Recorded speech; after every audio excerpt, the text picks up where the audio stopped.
नमस्कार, आप देख रहे हैं BDF न्यूज की क्राइम सीरीज खलनायक, जिसमें हम आपको सुनाते हैं जराइम की दुनिया की कहानी। वैसे तो हम आपको रोजाना किसी न किसी अपराधी की कहानियां सुनाते हैं, लेकिन आज का यह एपिसोड कुछ ज्यादा ही अलग होने वाला है और उम्मीद करते हैं कि अगर आपने ये पूरा वीडियो देखा तो आप सोच में पड़ जाएंगे कि वाकई में ऐसा हुआ है क्या। क्योंकि हमारा आज का इस वीडियो का टॉपिक है हिंदुस्तान के 10 कम उम्र के ऐसे गैंगस्टर जिन्होंने पढ़ाई लिखाई करने की उम्र में हथियार उठा लिया और बन गए जराइम की दुनिया के बेताज बादशाह। जिसमें से कुछ तो ऐसे हैं जो किसी गैंग वॉर में मारे जा चुके हैं और कुछ जेल के अंदर बंद हैं, तो कुछ अभी बाहर बैठकर कई अपराधों को अंजाम भी दे रहे हैं।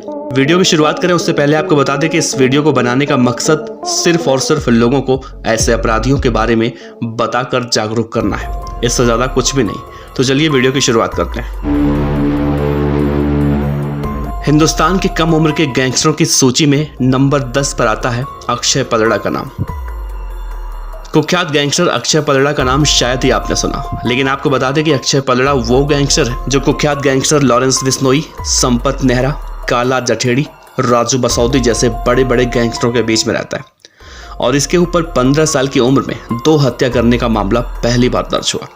वो अपने दुश्मनों को मारने के लिए 1 नहीं, 2 नहीं, 3 नहीं बल्कि 35 से 40 गोलियां मारकर तड़पा कर मारता था। आपको बता दें कि अक्षय पलड़ा हरियाणा के एक ठीक ठाक संपन्न घराने का लड़का था, पढ़ने लिखने में ठीक ठाक था, लेकिन अचानक जराइम की दुनिया में आ गया और इसके जराइम की दुनिया में आने के पीछे की कहानी भी थोड़ी सी अलग है। दरअसल अक्षय पलड़ा जब 15 साल का था तो गाँव के आपसी विवाद में उसके चाचा को किसी ने थप्पड़ मार दिया और उस थप्पड़ का बदला लेने के लिए अक्षय ने 2 लोगों की हत्या कर दी और उसे गिरफ्तार करके जेल भेज दिया गया। जेल में उसकी मुलाकात वहां के कई कुख्यात गैंगस्टरों से हुई, जिसके बाद उन्हीं के इशारे पर कई सारी घटनाओं को अंजाम देने लगा, जिसमें लूट, फिरौती, रंगदारी जैसी तमाम घटनाएं शामिल थी। हरियाणा पुलिस ने उसके ऊपर 2 लाख रुपए का इनाम भी रखा था, जिसके बाद वो पकड़ा गया और जेल भेज दिया गया। फिलहाल आज वो जेल की सलाखों के पीछे सजा काट रहा है। हिंदुस्तान के कम उम्र के गैंगस्टरों की सूची में नंबर 9 पर आता है अमन साहू।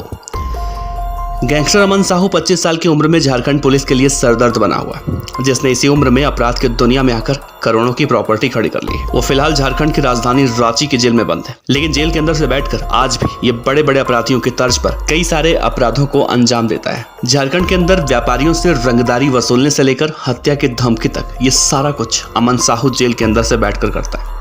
अमन साहू के बारे में कहा जाता है कि इसकी उम्र तो 25 साल की, लेकिन इसके ऊपर मुकदमे इसकी उम्र से कहीं ज्यादा है। इसकी गैंग में कई सारे मेंबर हैं। अमन साहू इतना शातिर अपराधी है कि अपने गैंग में सिर्फ पढ़े लिखे लोगों की एंट्री करता है, वो भी बिना मिले, मतलब कि फोन या फिर सोशल मीडिया के जरिए। पुलिस को चकमा देने में तो इसे महारत हासिल था। पुलिस इसकी तलाश कर रही थी तो पुलिस को इसने खूब छकाया और अपना फोन कभी बिहार के किसी इलाके में रखवाता तो कभी यूपी के किसी इलाके में, और पुलिस वहां जाकर निराश होती, जबकि झारखंड में बैठकर कई सारी आपराधिक गतिविधियों को अंजाम देता था। सामने वाला कोई भी हो, कितना भी बड़ा व्यापारी हो या कितना भी बड़ा नेता, इससे कोई फर्क नहीं पड़ता। ये तो बस फोन कर इतना ही कहता कि 2 करोड़ तो नहीं तो ठोक दूंगा।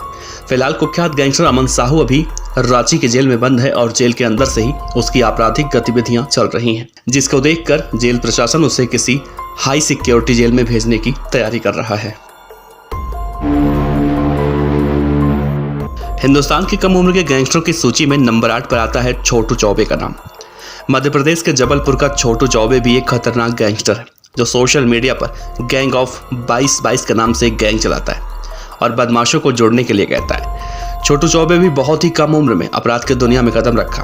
वो कहता है कि गैंग ऑफ 22 से जुड़िए और हमारी गैंग से जुड़ने वालों को कोई घूर भी नहीं सकता। छोटू चौबे पिछले 3 साल में कई बड़ी आपराधिक घटनाओं को अंजाम दे चुका है। चौबे की गाड़ियों के साथ उसके पर्सनल मोबाइल नंबर और साथियों के मोबाइल नंबर में 22 जरूर होता है, इसीलिए छोटू चौबे की गैंग ने अपनी गैंग का नाम 22 रखा है। पिछले दिनों NSUI नेता सक्षम गुलाटी और इमरान बाबर के बीच हुए झगड़े के दौरान पुलिस की लॉरी में भी दनादन गोलियां चलाने की घटना में छोटू चौबे की खतरनाक भूमिका रही। छोटू की प्रतिद्वंदिता विजय यादव गैंग से चल रही है।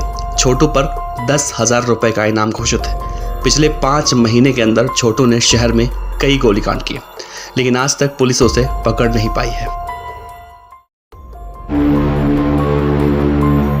हिंदुस्तान के कम उम्र के गैंगस्टरों की सूची में नंबर 7 पर आता है उज्जैन का हेमंत वाडिया उर्फ बौखला। हेमंत वाडिया उर्फ बौखला बदमाश, जो कि मध्य प्रदेश के उज्जैन जिले के मोस्ट वांटेड गैंगस्टर दुर्लभ कश्यप का शागिर्द है, जो अभी जेल की सलाखों के पीछे सजा काट रहा है। हेमंत वाडिया भी बहुत कम उम्र में अपराध की दुनिया में कदम रख दिया और धीरे धीरे उसने एक एक कर कई सारे अपराधों को अंजाम दिया, जिसमें हत्या, लूट, धमकी जैसे संगीन आरोप हैं। हेमंत वाडिया उर्फ बौखला बदमाश के ऊपर कई बार जिला बदर भी लगाया जा चुका है। उज्जैन के पूर्व एसपी सचिन अतुल्यकर द्वारा चलाए गए ऑपरेशन पवित्र में हेमंत वाडिया बौखला काफी डर गया था। उसे अपने एनकाउंटर का डर सताने लगा था, जिसके बाद उसने खुद को कोर्ट में सरेंडर कर दिया और तब से लेकर आज तक वो जेल के अंदर सजा काट रहा है। लेकिन जेल के अंदर रहते हुए भी वो सोशल मीडिया पर एक्टिव दिखाई देता है और गाहे बेगाहे दुर्लभ कश्यप मामले में भी उसको लेकर कई बार खबरें आती रहती हैं।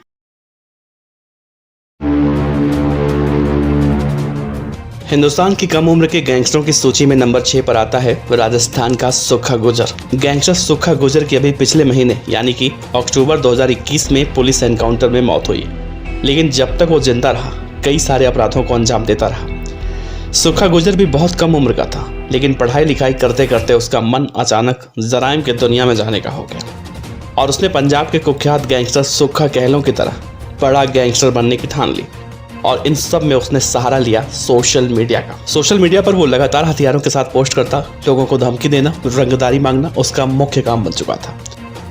सुखा गुर्जर के बारे में कहा जाता है एक बार तो उसने ढाबे पर सिर्फ अच्छी सब्जी नहीं बने होने की वजह से उसने ढाबे वाले को गोली मार दी थी। शराब के ठेकेदारों से हफ्ता वसूली का काम भी किया करता था और इससे भी बड़ी बात यह है कि पुलिस जब उसे कई मामलों में खोज रही थी तो सोशल मीडिया का सहारा लेकर अपनी तस्वीरें पोस्ट किया करता हथियारों के साथ और लोकेशन भी सोशल मीडिया पर डालता। इन सब के बावजूद भी पुलिस उस तक नहीं पहुंच पाती, लेकिन कहते हैं कि अपराधी कितना भी चालाक क्यों ना हो, एक न एक दिन पकड़ा ही जाता है। और अक्टूबर 2021 को पुलिस को उसके लोकेशन की सूचना मिली। पुलिस ने दबिश देकर उसे पकड़ने की कोशिश की तो गन्ने के खेत में घुस गया, जहां पर पुलिस ने एनकाउंटर में उसे मार गिराया और बड़ा बदमाश बनने का सपना देखने वाला सुखा गुर्जर इस दुनिया से रुखसत हो गया। हिंदुस्तान के कम उम्र के गैंगस्टरों की सूची में नंबर 5 पर आता है मध्य प्रदेश के इंदौर का सलमान लाला। सलमान लाला मध्य प्रदेश के उज्जैन जिले का कम उम्र का गैंगस्टर है। इसकी भी उम्र कोई ज्यादा नहीं बल्कि 22 से 24 साल की बताई जाती है, लेकिन इसके अपराध इसकी उम्र से कहीं ज्यादा है। सलमान लाला आज से नहीं बल्कि 12 साल की उम्र से गैंगस्टर की दुनिया में आया। इसके बारे में कहा जाता है कि इतना खतरनाक गैंगस्टर है कि ऊपर से देखने में तो मजाकिया लगता है, लेकिन अंदर से उतना ही खतरनाक। इंदौर शहर में सबसे पहले इसने अवैध शराब की तस्करी करना शुरू किया और फिर देखते ही देखते हथियारों की तस्करी करने लगा। किसी को नहीं पता कि उसने कब धीरे धीरे अपनी पूरी लाला की फौज खड़ी कर ली। सलमान लाला के बारे में कहा जाता है कि वो अमीर घरानों के लड़के और लड़कियों को ब्लैकमेल भी किया करता था। उसकी लाला की फौज में उसके कई करीबी लोग भी शामिल हुए बताए जाते हैं। सलमान लाला अभी जेल से छूटकर फिलहाल बाहर आया है और एक बार फिर से सोशल मीडिया पर सक्रिय दिखाई देता है। सलमान लाला के बारे में कहा जाता है कि वो फिल्म रईस की तरह बहुत बड़ा डॉन बनने की इच्छा रखता है।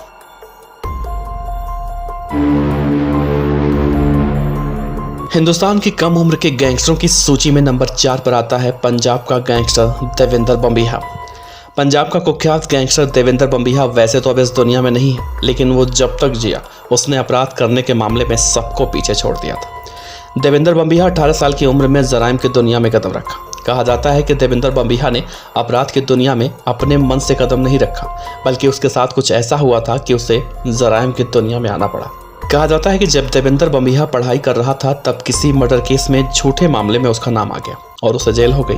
उसके बाद उसने बुराई का रास्ता चुना और देखते ही देखते बहुत ही कम समय में अपराध की दुनिया का बड़ा नाम बन गया। घर का इकलौता लड़का था। घर में माँ बाप 2 बहनों का इकलौता भाई था।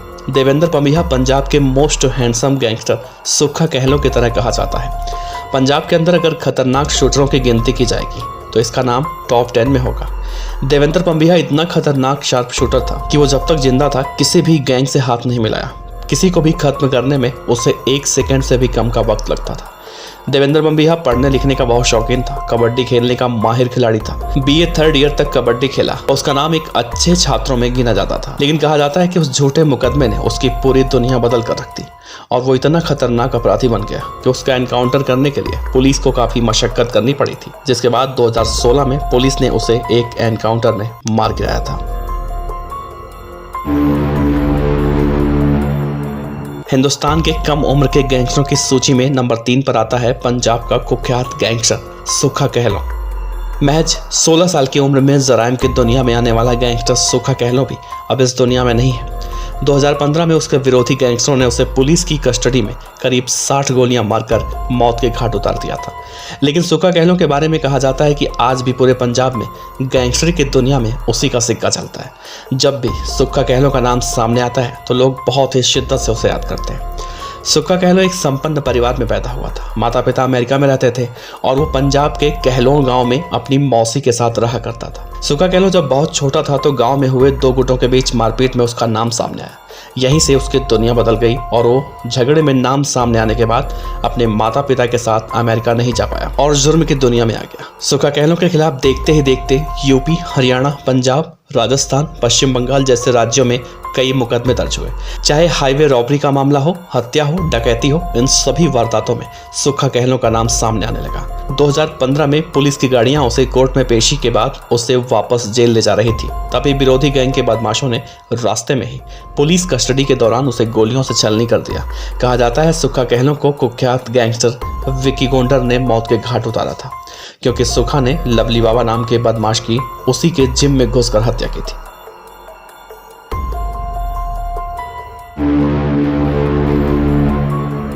हिंदुस्तान की कम उम्र के गैंगस्टरों की सूची में नंबर 2 पर आता है राजस्थान के ब्यावर शहर का कोलिस राजपूत। कोलिस राजपूत उर्फ पुखराज दादा ये भी इस दुनिया में नहीं है और इसकी भी पिछले ही साल गोली मारकर हत्या कर दी गई थी। कोलिस राजपूत राजस्थान के अजमेर जिले के ब्यावर शहर का रहने वाला था और बहुत ही कम उम्र में अपराध की दुनिया का बड़ा नाम बन चुका था। कोलिस राजपूत ने राजस्थान में बिच्छू गैंग के नाम से अपनी गैंग बनाई थी, जो राजस्थान में कई तरह के अपराधों को अंजाम भी दिया करती थी, जिसमें हाईवे पर गाड़ियों को लूटना, धमकी देने जैसी बड़ी बड़ी अपराधों को अंजाम दिया करता था। कोलिस राजपूत भी 18 साल की उम्र में जराइम की दुनिया में आया और देखते ही देखते बड़ी बड़ी वारदातें करने लगा। कोलिस के ऊपर कुल 36 संगीन मामले दर्ज थे। कोलिस जब छोटा था तो उसके माँ बाप का साया उसके सर से उठ गया था और जिंदगी जीने की जद्दोजहद ने उसे खलनायक बना दिया। लेकिन गैंगस्टर बनने से पहले कोलिस एक सरकारी नौकरी करना चाहता था, लेकिन कोई रोक टोक नहीं होने की वजह से वो अपने रास्ते से भटक गया और जुर्म की दुनिया में आ गया। और ऐसे लोगों के साथ उसका उठना बैठना शुरू हो गया जो लोग उसे जुर्म के रास्ते पर ले गए। कोलिस राजपूत जब 12वीं की पढ़ाई कर रहा था तो उसे अचानक राजनीति का भूत सवार हो गया। लेकिन राजनीति में जाना इतना आसान नहीं होता, तो उसने शुरू कर दिया अवैध शराब की तस्करी और फिर एक एक कर उसने कई सारे संगीन अपराधों को अंजाम दिया और 22 साल की उम्र में उसकी भी हत्या कर दी गई। कोलिस राजपूत की जब हत्या हुई थी तो पूरा ब्यावर शहर उसके अंतिम संस्कार में इकट्ठा हुआ था।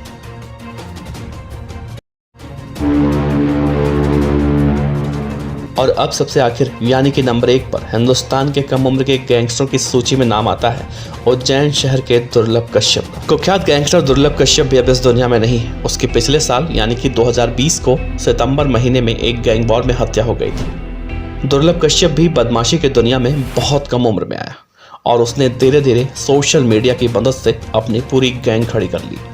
वो सोशल मीडिया पर खुलेआम लिखता कि वो कुख्यात अपराधी है, कोई भी विवाद हो, कैसा भी विवाद हो, लोग उसके पास आए, वो सारी समस्या से निजात दिलवा देगा। अपने माता पिता का इकलौता संतान था दुर्लभ कश्यप।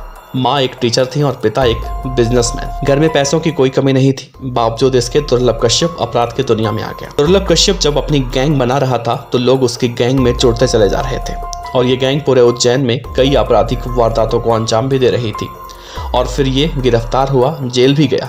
लेकिन जेल से आने के बाद एक रात वो उज्जैन के हिल्लाबाड़ी इलाके में अपने साथियों के साथ चाय और सिगरेट पीने गया था, जहां पर शहनवाज नामक एक युवक से उसकी बहस हुई और 2 गुटों के बीच हुए गैंग वॉर में दुर्लभ कश्यप मारा गया।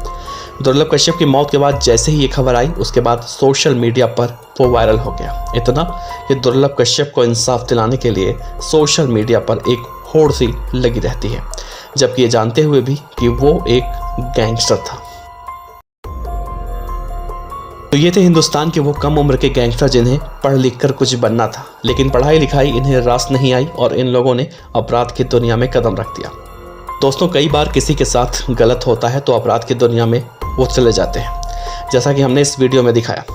लेकिन वो गलती करते हैं। अपराधी बनने से पहले उन्हें ये बातें अच्छे से जान लेना चाहिए कि अपराध का अंजाम होता क्या है। दोस्तों, अगर आप इस वीडियो में बने हुए हैं तो आपसे अनुरोध है कि इस वीडियो से कुछ गलत सीख मत लीजिएगा, बल्कि इस वीडियो से आप ये सीख सकते हैं कि जराइम की दुनिया बाहर से जितनी आकर्षक लगती है उतनी होती नहीं है। तो अगर आप इस उम्र में हैं तो पढ़ाई लिखाई कीजिए, घर वालों और देश का नाम रोशन कीजिए, क्योंकि इस वीडियो में जिन जिन गैंगस्टरों के बारे में हमने आपसे बताया वो आज कहाँ हैं, या फिर उनके साथ कितनी परेशानियाँ हुई, या आने वाले समय में कितनी परेशानियाँ उन्हें हो सकती हैं, आप उन्हें देखकर अंदाज़ा लगा सकते हैं।